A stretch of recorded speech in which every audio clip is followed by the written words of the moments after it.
Cyber alert के प्रायोजक हैं केंद्रीय गृह मंत्रालय का Indian cyber crime coordination centre I4C। Cyber अपराधियों का मत लो tension, stop, think and then take action. और केंद्रीय इलेक्ट्रॉनिकी और सूचना प्रौद्योगिकी मंत्रालय, सतर्क रहें, साइबर सुरक्षित रहें।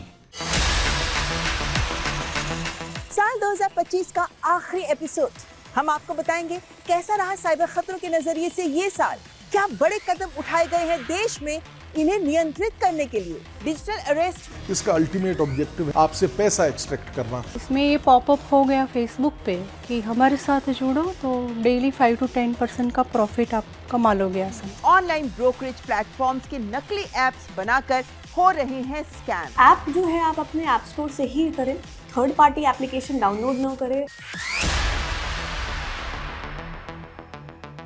नमस्कार, आप देख रहे हैं साइबर अलर्ट और आपके साथ मैं हूं ममता चोपड़ा।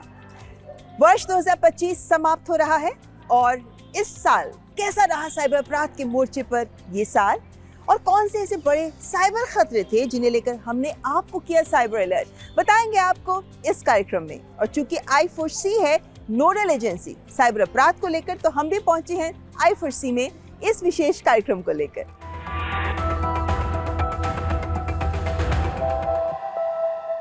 डिजिटल दुनिया में आज भारत एक अग्रणी देश है। करोड़ों का लेन देन डिजिटल माध्यम से ही हो रहा है और तमाम सेवाएं भी डिजिटली अवेलेबल हैं हमारे लिए। लेकिन इसी के साथ साइबर अपराध और साइबर हमलों की आशंकाएं भी बढ़ जाती हैं।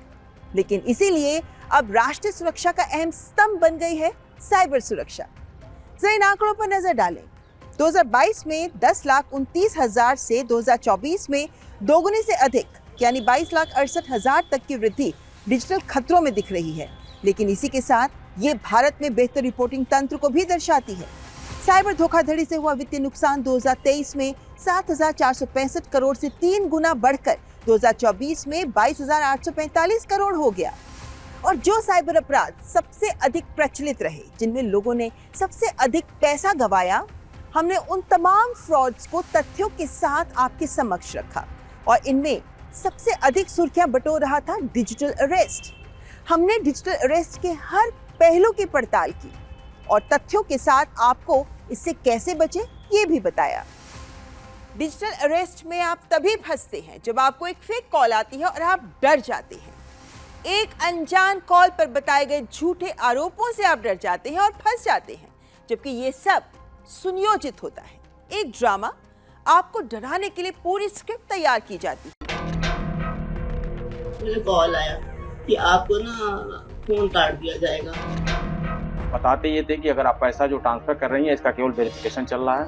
कभी CBI इंस्पेक्टर बन के और कभी ED के अधिकारी बन के, पुलिस के अधिकारी बन के, क्राइम ब्रांच के बन के, तरह तरह से उसको डरा धमका के जो है उससे 20 लाख रुपये ट्रांसफर किया। मेरे हाथ कांप रहे थे, लेटर में से मन हो रहा था कि किसी को बोल दूं, जैसे तो आत्मा अलाउ नहीं करती है। ऐसे काम के लिए ऐसे हो रहा था। डर के मारे कि कहीं ये ना मेरे घर आके पुलिस खड़ी हो जाए, मेरा नाम बदनाम हो जाए। दरअसल आम जन को कानून और कानूनी संस्थाओं की अधिक जानकारी नहीं होती और उनकी इसी अज्ञानता का फायदा उठाते हैं ये साइबर अपराधी। लेकिन आपके भी एक नागरिक के तौर पर अधिकार है। कोई भी आपको यूं ही गिरफ्तार नहीं कर सकता। जहां तक डिजिटल अरेस्ट का सवाल है, इसका अल्टीमेट ऑब्जेक्टिव क्या है? इसका अल्टीमेट ऑब्जेक्टिव है आपको ब्लैकमेल करना, आपसे पैसा एक्सट्रैक्ट करना। तो जो नया कानून आया है उसकी 308 धारा है, वो एक्सटॉर्शन को डिफाइन करती है। 316 BNS की धारा है जिसमें चीटिंग का संज्ञान लिया जाएगा। अगर कोई आपको कॉल करके झूठे आरोप लगाए, डराए, तो अलर्ट हो जाए। जांच एजेंसियों के नाम पर वीडियो कॉल पर कोई आपको कहे कि CBI, ED के वारंट हैं, तो अलर्ट हो जाए। कोई आपको डराकर आपके निजी बैंक संबंधी जानकारी मांगे, तो अलर्ट।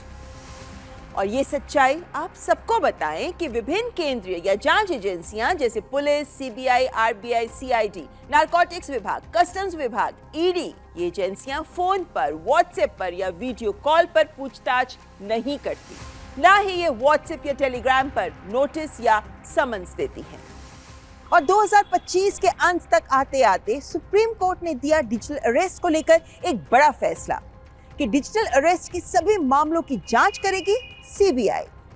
जांच के लिए सीबीआई को दी गई अतिरिक्त शक्तियां, बैंक खातों, बैंक अधिकारियों की भूमिका की जांच करने को स्वतंत्र है CBI. Information technology intermediary rules 2021 के अंतर्गत सभी एजेंसियां करें सीबीआई को सहयोग। यदि बुजुर्ग के साथ हुई है धोखाधड़ी तो उन्हें मिले प्राथमिकता। जिन राज्यों के द्वारा सीबीआई को जांच की अनुमति नहीं है वे भी आईटी एक्ट 2021 के अंतर्गत दें इजाजत। विदेशों से संचालित साइबर अपराधियों तक पहुंचने के लिए इंटरपोल के लिए सहायता। और सुप्रीम कोर्ट में सीबीआई ने बताया कि लगभग 3000 करोड़ का लोगों ने विभिन्न साइबर फ्रॉड्स में फंसकर नुकसान उठाया है और ये आंकड़े चौंकाने वाले हैं। हमने आपको डिजिटल अरेस्ट के अलावा एक और बड़ा स्कैम जिसमें बहुत से लोग फंसते हैं और जिसमें बहुत से लोगों ने बहुत पैसा भी गंवाया, वो है इन्वेस्टमेंट स्कैम्स यानी निवेश संबंधी स्कैम। विडंबना देखिए, ज्यादातर पढ़े लिखे लोग ही इसमें फंस रहे हैं। हमने साइबर अलर्ट में आपको बताया कि कैसे ये आपको फंसाते हैं और कैसे आप इससे आसानी से बच सकते हैं। 1 साल से मैं सोच रही थी कि मैं ऑप्शन ट्रेडिंग में जाऊं, तो इसीलिए ज़्यादा वक्त मैं कंप्यूटर पे लगी रहती थी और देखती थी कि क्या हो रहा है, कैसे हो रहा है। इसमें ये पॉपअप हो गया फेसबुक पे कि हमारे साथ जुड़ो तो डेली 5 to 10% का प्रॉफिट आप कमा लोगे आसानी से। मैंने ज्वाइन किया, 960 का मेरे इन्वेस्टमेंट 42 लाख पे पहुंच गया। फिर मैंने सोचा कि अब निकालते। टोन वगैरह उनकी जो लैंग्वेज थी बदल गई, तो मैंने मेरे सीए से पूछा। फिर उसने कहा ये एसएमसी का लोगो ही नहीं है, आपने देखा नहीं, थोड़ा सा माइनर फॉल्ट था। ये मैं भी एसएमसी का मेंबर हूँ इतने सालों से, ये फेक है, आप फंस गई है आंटी।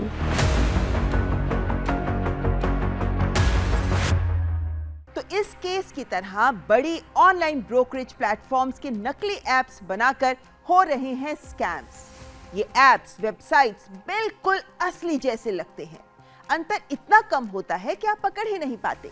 जैसे ये फिनवेव ऐप जो एंड्रॉयड और एप्पल स्टोर दोनों पर मौजूद है, पर फेक है। अब असली पर नजर डालें, ये है इनकी असली वेबसाइट। जब आप इस पोर्टल पर जाते हैं तो सबसे पहले आपको ये वार्निंग नजर आती है जहां ये अलर्ट कर रहे हैं कि इनका नाम और लोगो इसका दुरुपयोग कर कुछ लोग धोखाधड़ी कर रहे हैं। इन्होंने व्हाट्सएप और टेलीग्राम पर ऐसे फेक ग्रुप्स भी बना रखे हैं जिनके एडमिन जो लोग हैं इन्हीं के नामों पर भी गौर करें, गौरी आनंद, पिनाकिन जायसवाल। हालांकि ये नकली नाम और नकली डीपीज ही हैं, लेकिन यही फिर अलग अलग ग्रुप्स भी बना लेते हैं। जैसे ये ग्रुप आपको जोड़े रखने के लिए कई तरह के मैसेजेस इन ग्रुप्स में पोस्ट करते रहते हैं। ऐप जो है आप अपने ऐप स्टोर से ही करें, थर्ड पार्टी एप्लीकेशन डाउनलोड ना करें। सेबी रजिस्टर्ड जो कंपनी है उसका जो ऑफिशियल सेबी के वेबसाइट पे जो नाम हो, भले नाम मिलता जुलता हो, लेकिन पीछे का जो होता है काफ़ी बार जो कंपनी का नाम .in है या .org सेबी की वेबसाइट पे हो। आप सोच रहे होंगे कि लोग फंस कैसे जाते हैं, तो जरा इन एड्स पर नजर डालें जो सोशल मीडिया पर अक्सर नजर आती रहती हैं। जैसे ये किसी कंपनी के शेयर खरीदने के लिए कह रहे हैं, 600 शेयर ₹5.28 में, ये कहते हुए कि 2025 में आपके लगाए ये ₹3,168 5 लाख हो जाएंगे। बस फ्री व्हाट्सएप ग्रुप ज्वाइन करें। और ये ऐड जिसमें कह रहे हैं कि मैंने हर महीने 25 लाख कैसे बनाए, जानने के लिए आप ये ग्रुप ज्वाइन करें।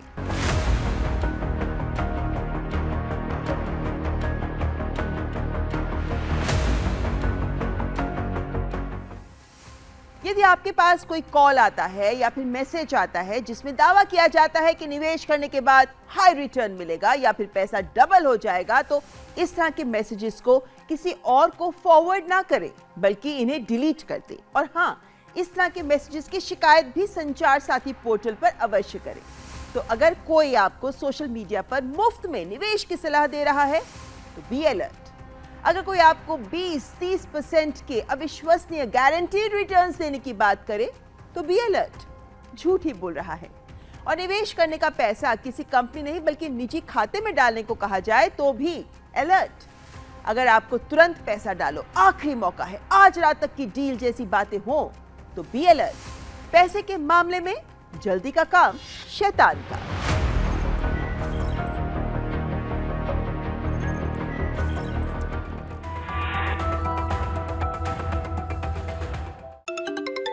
हेलो, नमस्कार विधायक जी, हम पैसा बढ़ाओ इन्वेस्टमेंट बैंक से बात कर रहे हैं। हम आपके पैसे 10 गुना तक बढ़ा सकते हैं। आपको ग्रुप पे ऐड करके प्रूफ भी भेजा है, आप देखिएगा। तुम तो कमाल के आदमी हो यार, हमारा भी पैसा बढ़ा दो। सर ग्रुप पे जैसा बोला जाए बस वैसा करते जाइए। अच्छा, ये तो बहुत।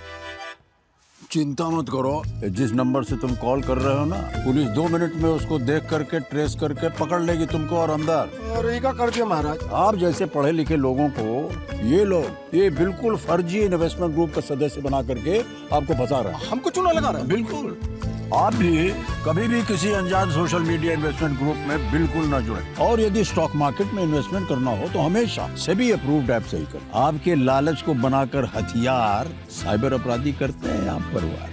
शिकार होने पर ये नंबर पे फोन कीजिए 1930 या फिर ये जो वेबसाइट दिया हो ना नीचे www.cybercrime.gov.in आपकी स्क्रीन पर, वहाँ शिकायत जो है आप दर्ज करें। व्यक्तिगत जानकारी के लिए ऑनलाइन अनुरोधों से रहें सावधान। कुछ भी जानकारी देने से पहले जरूर सोचें। कोई भी वैधानिक कंपनी फोन या इंटरनेट पर आपसे निजी जानकारी कभी भी नहीं मांगती, इसलिए ऐसे कॉल या ईमेल आने पर अपनी जानकारी देने से पहले समझदारी दिखाएं और सावधानी बरतें।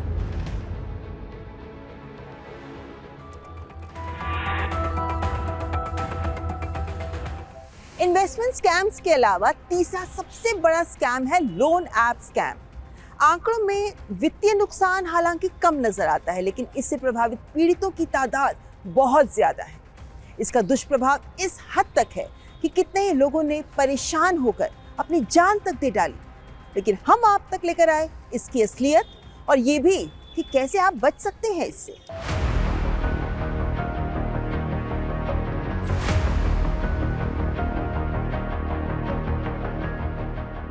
आपको लोन की जरूरत होती है और आप गूगल पर ढूंढते हैं या सोशल मीडिया पर स्क्रॉल करते हैं तो कई एड्स भी पॉपअप होती हैं। और ये एड्स यानी विज्ञापन अलग अलग लोन ऐप्स की होती हैं जो बिना किसी पूछताछ के बहुत ही आसानी से आपको एक फिक्स्ड अमाउंट का लोन दे देते हैं। 3 से 6 हजार के माइक्रो लोन से लेकर और अधिक अमाउंट तक, जैसे ये क्रेडिटार या फिर ये ऐप क्विक फंड ऐप। अब जरा इस पर नजर डालिए, ये है फिनलैंडिया ऐप। ये गूगल प्ले स्टोर पर भी था और इसके 100,000 से अधिक डाउनलोड्स भी हैं, यानी 1 लाख डाउनलोड्स। ये देखकर आप कन्विंस होकर इसे डाउनलोड कर ही लेंगे, लेकिन ये फेक ऐप है जिसे गूगल पर स्पॉन्सर भी किया गया है। और यहाँ जो ये 3 डॉट आपको नजर आ रहे हैं, इन पर अगर आप क्लिक करते हैं तो फिर आप देख सकते हैं कि एडवर्टाइजर कौन है। इसके एडवर्टाइजर है iPlayable लिमिटेड, जो हांगकांग की कंपनी है। आप जब इन फेक ऐप्स पर जाते हैं तो आपको अपनी पहचान वैलिडेट करने के लिए SMS से वेरिफिकेशन कोड भेजा जाता है और यहीं से खेल शुरू हो जाता है। अगर आप वेब पोर्टल के माध्यम से इन्हें कांटेक्ट करते हैं तो ये आपको लिंक भेजकर ऐप डाउनलोड करवाते हैं।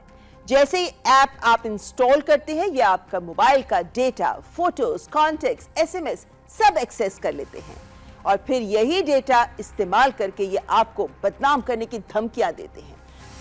ये व्हाट्सएप चैट देखिए, नंबर +92 से शुरू हो रहा है, यानी ये पाकिस्तान का नंबर है और पीड़ित कह रहा है कि मेरी पैसे चुकाने की आज तक की तारीख है तो मैं आज ही चुका दूंगा पैसे।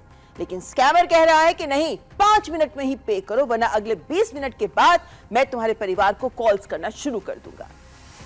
इन ऐप्स को लेकर साइबर क्राइम पोर्टल पर भी शिकायतें आती रहती हैं।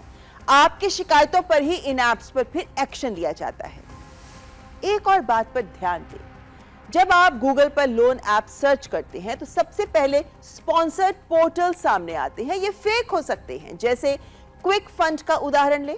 गूगल सर्च में पोर्टल के नाम के आगे ये जो 3 डॉट लगे हुए हैं उन पर क्लिक करें तो आपको ये जानकारी मिलेगी कि ये कहां से ऑपरेट किया जा रहा है, इसके मालिक कौन है। जैसे इसके एडवर्टाइजर्स ब्रिटिश वर्जिन आइलैंड से हैं। इसी एडवर्टाइजर का ही एक और भी ऐप है, मोविश फिन। ये भी फेक लोन ऐप है। इसी तरह ये loan app jumping pipe Google पर एडवर्टाइज किया गया। एडवर्टाइजर है एक्समैन हांगकांग लिमिटेड, जो हांगकांग से चलाया जा रहा है। अब हम आपको ये 10 एडवर्टाइजर्स दिखा रहे हैं जो सबसे अधिक और लगातार गूगल प्ले स्टोर पर इलीगल लोन ऐप्स को एडवर्टाइज करते रहते हैं। ये एडवर्टाइजर्स कई फेक ऐप्स को एडवर्टाइज करते हैं। किसी पर तो आप फंसेंगे ही। ये स्कैमर्स हर तरीके से नियमों को चकमा देने का प्रयास करते रहते हैं। इनके ऐप परमिशंस पर भी नजर डालिए, लोकेशन, कैमरा, एसएमएस, जबकि किसी भी लोन ऐप को भला इनकी क्या आवश्यकता है और नियमानुसार कोई भी लोन ऐप ये परमिशंस आपसे नहीं ले सकता। आरबीआई ने वैध लोन ऐप्स की व्हाइट लिस्ट भी जारी की है, जो आप उनके पोर्टल पर देख सकते हैं, और ये लिस्ट लगातार अपडेट भी होती रहती है। और इनमें इंस्टेंट लोन ऐप्स भी हैं, यानी आपके पास एक सोर्स है जहां से आप कोई भी लोन ऐप को वेरीफाई कर सकते हैं। तो अगर आपको कोई लोन ऐप जरूरत से ज्यादा आसान शर्तों पर पैसा देने की बात करे तो समझ जाइए ये फ्रॉड हो सकता है। किसी भी ऐप को इंस्टॉल करने से पहले ये जरूर चेक करें, क्या ऐप आरबीआई से रजिस्टर्ड एनबीएफसी या बैंक का हिस्सा है, ऐप प्ले स्टोर पर कितनी रेटिंग है, ऐप किसी अनजान लिंक से तो नहीं भेजा गया, किसी भी ऐप को कॉन्टैक्ट्स, गैलरी, कैमरा का एक्सेस ना दे, अगर वो मांग रहा है तो फेक है। जांच लें पता, कस्टमर सर्विस नंबर, ईमेल आदि क्या दिए गए हैं, अगर नहीं तो फेक ही है। ध्यान दें कि ये ऐप्स अक्सर सिर्फ गूगल प्ले स्टोर पर ही नहीं बल्कि एसएमएस और व्हाट्सएप पर आपको लिंक भेजकर या फिर फेसबुक, इंस्टाग्राम जैसे प्लेटफॉर्म्स पर सोशल विज्ञापनों, एड्स के माध्यम से पॉपअप होते रहते हैं। इन सब से आपको सावधान रहना है। हमने आपको सेक्सटॉर्शन को लेकर भी आगाह किया, जिसमें सेक्स क्लिप के माध्यम से आपको फंसाया जाता है और ब्लैकमेल कर जबरन वसूली की जाती है। कितने ही लोग शर्म, डर और कलंक के कारण इसे बताने के लिए आगे ही नहीं आते, लेकिन हमने आपको बताया इसकी असलियत और आप भी इससे बच सकते हैं। बड़ा सवाल सेक्सटॉर्शन को लेकर ये उठता है कि अगर ऐसा हो ही गया है तो करें क्या। सबसे पहले तो आपके साथ ये ना हो, इसी बात का ख्याल रखें। कुछ एहतियाती कदम तो आप उठा ही सकते हैं, जैसे अनजान लोगों की वीडियो कॉल ना उठाएं, अनजान लोगों की फ्रेंड रिक्वेस्ट स्वीकार ना करें, जब तक आप मिलकर व्यक्ति से तसल्ली ना कर लें अपना नंबर शेयर ना करें, किसी से भी अपनी निजी जानकारी, पता, बैंक खाता, आधार, ईमेल आदि शेयर ना करें। अगर आपने नंबर शेयर ही किया है और वो आपको तंग करे तो उस नंबर को ब्लॉक कर दें। अनजान दोस्त को कभी भी अकेले ना मिलें। सेक्सटॉर्शन को लेकर बड़ा सवाल ये भी है कि अगर आप फंस ही गए हैं, कोई ब्लैकमेल कर ही रहा है तो क्या कदम उठाएं? बिल्कुल डरे नहीं और ब्लैकमेलर को पैसे ना दें।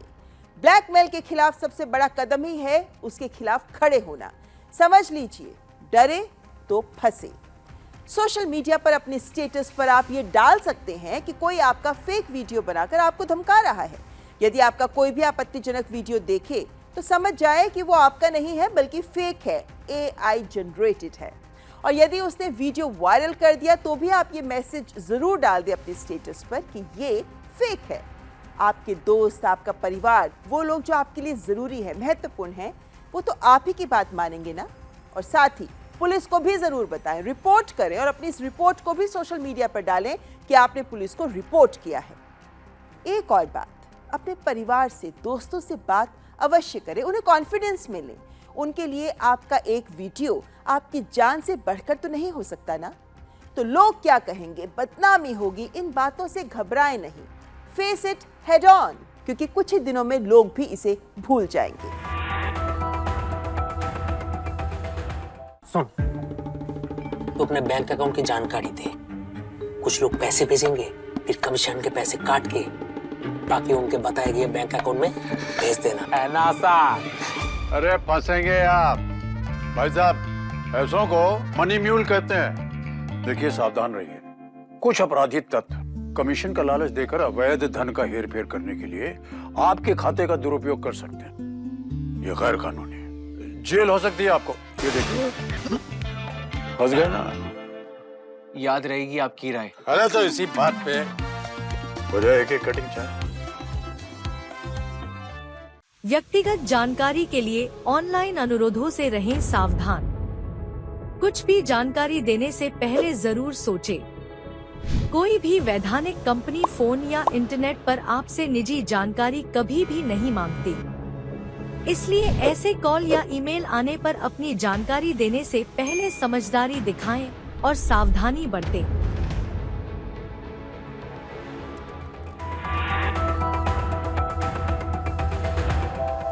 और इस वर्ष चर्चा के केंद्र में रहा ऑनलाइन गेमिंग विधेयक 2025, जो कहता है कि ऑनलाइन मनी गेमिंग यानी कोई भी गेमिंग जिसमें पैसे का लेन देन हो अवैध मानी जाएगी। और साइबर अलर्ट में हम आप तक लेकर आए ऑनलाइन मनी गेमिंग के जाल का सच। ऑल इंडिया गेमिंग फेडरेशन के अनुसार ये सेक्टर अब 2 खरब रुपए तक बढ़ चुका है। वित्त वर्ष 2025 में इस सेक्टर को 31,000 करोड़ रुपए का रेवेन्यू हासिल हुआ। लेकिन इस उत्साह के पीछे का सच, सरकारी आंकड़े बताते हैं कि खिलाड़ी हर साल करीब 20,000 करोड़ रुपए हार जाते हैं, जो उद्योग के राजस्व का 73% है। अब क्या क्या प्रतिबंधित किया गया है? ऑनलाइन पैसे लगाने वाली सभी गेम्स प्रतिबंधित हैं। सट्टेबाजी और जुए पर भी पूरा प्रतिबंध है। उनके विज्ञापनों पर भी प्रतिबंध लगाया गया है और इनसे जुड़े वित्तीय लेन देन पर भी पूर्ण प्रतिबंध है। ध्यान रहे कि इसमें कड़ी सजा के प्रावधान हैं। पैसे वाले गेम्स चलाने पर 3 साल की जेल या फिर 1 करोड़ तक जुर्माना या फिर दोनों। ऐसे गेम्स के विज्ञापन पर 2 साल की जेल या फिर 50 लाख जुर्माना, और बार बार अपराध करने वालों के लिए 3 से 5 साल की जेल और 2 करोड़ तक जुर्माने का यहाँ प्रावधान है। और ध्यान रहे, ये अपराध गैर जमानती होंगे, कोई बेल नहीं मिलेगी। अब इनके पीछे का खेल आपको बताते हैं। किसी भी तरह की ऑनलाइन मनी गेमिंग के लिए आपको चाहिए वेबसाइट, बैंक अकाउंट, ऐप और इनके प्रमोशंस यानी विज्ञापन। अभी तक गेमिंग पर रेगुलेशन नहीं था, लेकिन 28% जीएसटी लगता था। तो सभी ऑन शोर यानी भारतीय कंपनियां लीगल तरीके से काम कर रही थी। वे जीएसटी देना, रिटर्न फाइल करना आदि सारे प्रोसेसेस को पूरा कर रही थी। लेकिन ऑफशोर मनी गेमिंग पोर्टल्स जो विदेशों से संचालित किए जाते रहे हैं, जैसे परिमैच, 1xbet, वो कोई प्रक्रियाएं पूरी नहीं करती। उनके भारत में कोई ऑफिस नहीं होते, उनकी कोई निगरानी ही नहीं होती, और ये अधिकतर अवैध यानी इल्लीगल होती है। खेल आरंभ होता है विज्ञापनों से। आउटडोर पब्लिक प्लेसेस पर, मेट्रो स्टेशनों पर, बड़े बड़े होर्डिंग्स में, मैगजीन्स में एड्स दिए जाते हैं। साथ ही ऑनलाइन भी विभिन्न सोशल मीडिया प्लेटफॉर्म्स पर विज्ञापन देते हैं, और सबसे अधिक ऐसे विज्ञापन आपको फेसबुक, इंस्टाग्राम पर दिखते हैं। भ्रामक बात यह है कि इन्हें पैसे कमाने के जरिए के रूप में प्रचारित किया जाता है, जो बिल्कुल गलत है। ये व्यवसाय नहीं, ये पूरा जुआ है। ये मशहूर सेलिब्रिटीज की फोटोज के डीप फेक तैयार कर इन्हें भी प्रयोग करते हैं। आपको लगता है कि मेरा फेवरेट क्रिकेटर कह रहा है तो सही होगा, पर ये फेक होता है। और ये जो विज्ञापन देते हैं उसमें free cash, bonus amount, welcome bonus, 100 रुपए डालो 10 गुना तक पाओ, तमाम ऐसे लुभावने वायदे किए जाते हैं जो सच नहीं होते। विज्ञापनों से प्रभावित होकर आप इन ऐप्स को फिर इंस्टॉल कर लेते हैं, और ये offshore online money gaming apps जो परमिशंस मांगते हैं वो आपको हैरान कर देंगी। और आपका डेटा देश में नहीं, ऑफशोर देश के बाहर इनके सर्वर्स में स्टोर होता है, जिसका जब चाहे वे दुरुपयोग कर सकते हैं। इसे डेटा की चोरी कहते हैं। ये मानना है कि भारत एक ग्लोबल हब बन सकता है गेमिंग इंडस्ट्री का, और गेमिंग इंडस्ट्री में जो क्रिएटिविटी आती है, जो AVGC कहलाती है, जिसको बढ़ावा देना चाहते हैं, वो सरकार का एक क्लियर ऑब्जेक्टिव है। भारत सरकार उसको प्रोत्साहन देना चाहती है, उसको बढ़ावा देना चाहती है। और इसी कार्यक्रम में हमने सबसे पहले आपको बताया कि कैसे विदेशों से जुड़े हैं साइबर अपराध के तार। क्यों? क्योंकि ट्रांसनेशनल ऑर्गेनाइज्ड क्राइम बन चुका है साइबर फ्रॉड।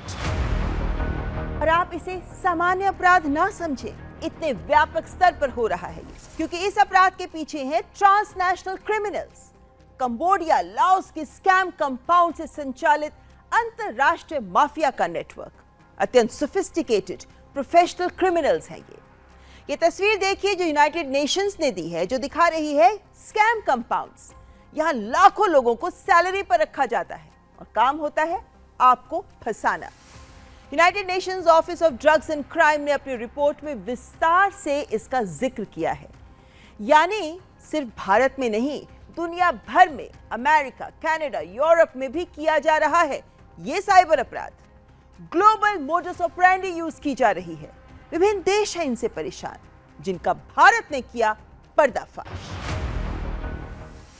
और इस तरह अलग तरह के साइबर खतरों से हम आपको निरंतर करते रहे हैं जागरूक। उन तरीकों के बारे में भी आपको बताते रहे हैं जिनसे ये आपको फंसाने का प्रयास करते हैं, फिर वो चाहे मोबाइल फोन का इस्तेमाल हो या फिर ऑनलाइन वेबसाइट्स के माध्यम से या फिर तमाम अन्य तरीके। डिजिटल आपको इन खतरों के बारे में जागरूक करने के प्रयासों के साथ साथ सरकार भी कई स्तर पर उठा रही है कदम और I4C भी कर रही है क्षमता निर्माण। मॉड्यूल प्रतिबिंब के परिणाम स्वरूप 16,840 आरोपियों की गिरफ्तारी की गई। नागरिक वित्तीय साइबर धोखाधड़ी रिपोर्टिंग और प्रबंधन प्रणाली यानी CFC FRMS द्वारा 2021 से लेकर अक्टूबर 2025 तक 23 लाख से भी अधिक शिकायतों में 7,130 करोड़ रुपए से अधिक की राशि बचाई जा चुकी है। इसी वर्ष अक्टूबर तक भारत सरकार के द्वारा 11 लाख से अधिक सिम कार्ड्स और 2,96,000 IMEI नंबर्स ब्लॉक किए जा चुके हैं। साइबर धोखाधड़ी से जुड़े 83,668 व्हाट्सएप खातों को भी ब्लॉक किया गया है। गृह मंत्रालय ने 33 राज्यों में साइबर फोरेंसिक कम ट्रेनिंग लैब स्थापित की हैं। 24,600 से अधिक जुडिशियल ऑफिसर्स, प्रोसिक्यूटर्स को साइबर अपराध, जांच, फोरेंसिक्स आदि का प्रशिक्षण दिया गया। मार्च 2025 तक सर्च इन ने विभिन्न राज्यों के 1,438 संगठनों को शामिल करते हुए 109 साइबर सुरक्षा मॉक ड्रिल्स भी की हैं। पिछले वर्ष शुरू हुआ साइबर अलर्ट कार्यक्रम 1.5 वर्ष का सफर तय कर चुका है। एनबा अवार्ड्स में सामाजिक मुद्दों पर बेहतरीन कार्यक्रम का गोल्ड अवार्ड हमें आपको जागरूक करने की हमारी प्रतिबद्धता को और मजबूती दे रहा है। ENBA अवार्ड्स 2024 में साइबर अलर्ट को मिला best campaign for social cause golden award. और इसीलिए वर्ष 2025 के इस आखिरी कार्यक्रम में अपनी पूरी टीम की ओर से हम आपको कहना चाहते हैं कि नया साल आप सबके लिए हो साइबर सेफ। रहे सतर्क, रहे सावधान, रहे साइबर अलर्ट। इन्हीं शुभकामनाओं के साथ नमस्कार, जय हिंद। साइबर अलर्ट के प्रायोजक थे केंद्रीय गृह मंत्रालय का Indian cyber crime coordination centre I4C। Cyber अपराधियों का मत लो tension, stop, think and then take action. और केंद्रीय इलेक्ट्रॉनिकी और सूचना प्रौद्योगिकी मंत्रालय। सतर्क रहें, साइबर सुरक्षित रहें।